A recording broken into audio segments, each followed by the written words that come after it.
What can you say about death penalty? It's a horrible thing, a murder.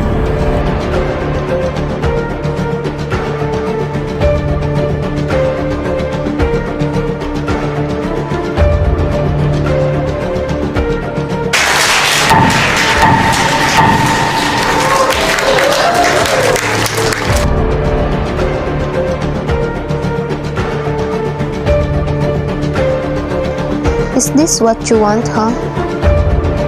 Why do you want to bring back the already abolished law? They deserve it. They committed a heinous crime. They killed. Then they need to pay it with their life too.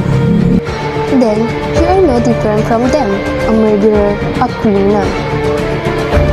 I pity you. You are slowly becoming evil by wanting to take your life.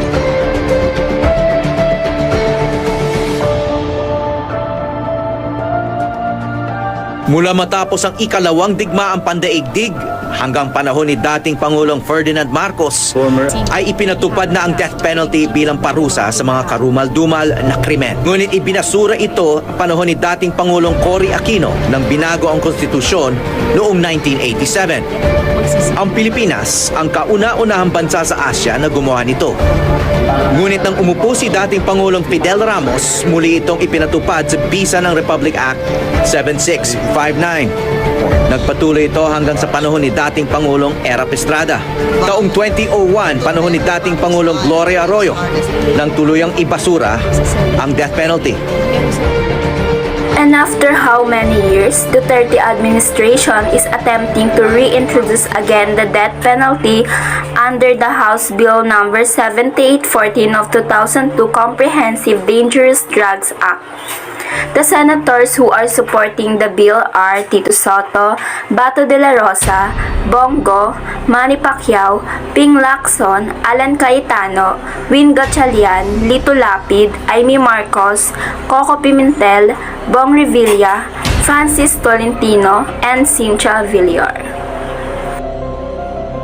Therefore, if any man is dangerous to the community and is subverting it by some sin, the treatment to be commended is his execution in order to preserve the common good. Therefore, to kill a man who retains his natural worthiness is intrinsically evil, although it may be justifiable to kill a sinner just as it is to kill a beast. As Aristotle points out, an evil man is worse than a beast and more harmful. In our country, which is the Philippines, there are topics that are still debated until now, and it includes death penalty. But what is really right? What is the right decision that will be fair for all citizens? Is it necessary to implement the death penalty again? No, there is a reason why it is abolished. In our country, where the justice system has a lot to improve, only the poor and unfortunate people are the ones who will be greatly affected by this law. How can you say so? You know, they can be framed up by the rich people. They can't even hire a competent attorney since they can't afford the fees.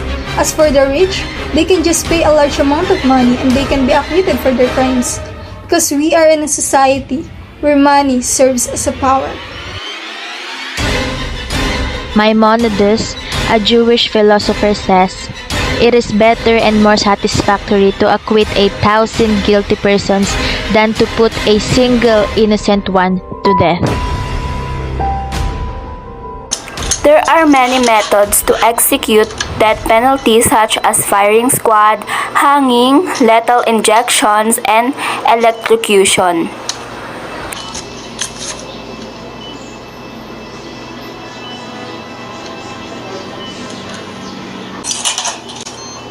Look at me!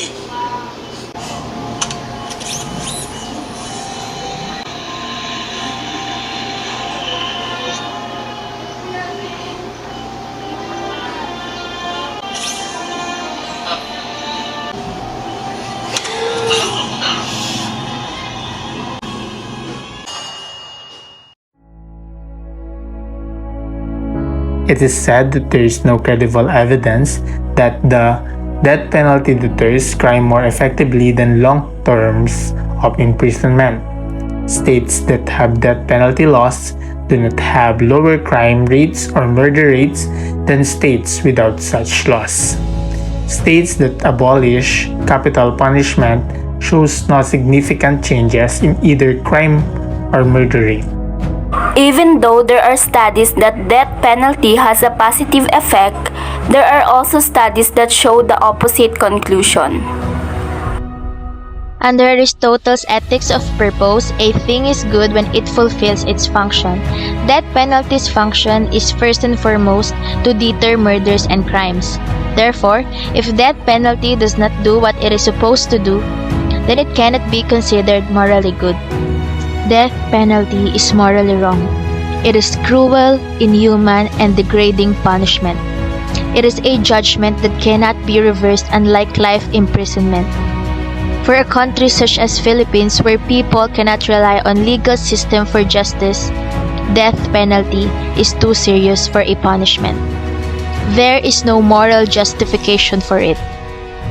When we utilize the death sentence, we are following in the footsteps of the offenders by doing something equally as horrible, where one life is being exchanged for another. The death penalty is not a solution to prevent crimes.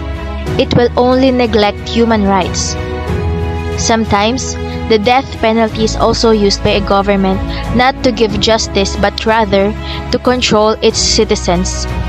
By allowing death penalty to exist, it allows the government to use executions for its own purposes. Life sentences without parole are an equally effective mode of justice because it allows the person who committed such heinous crimes to live while making sure he will never commit such a horrible crime again.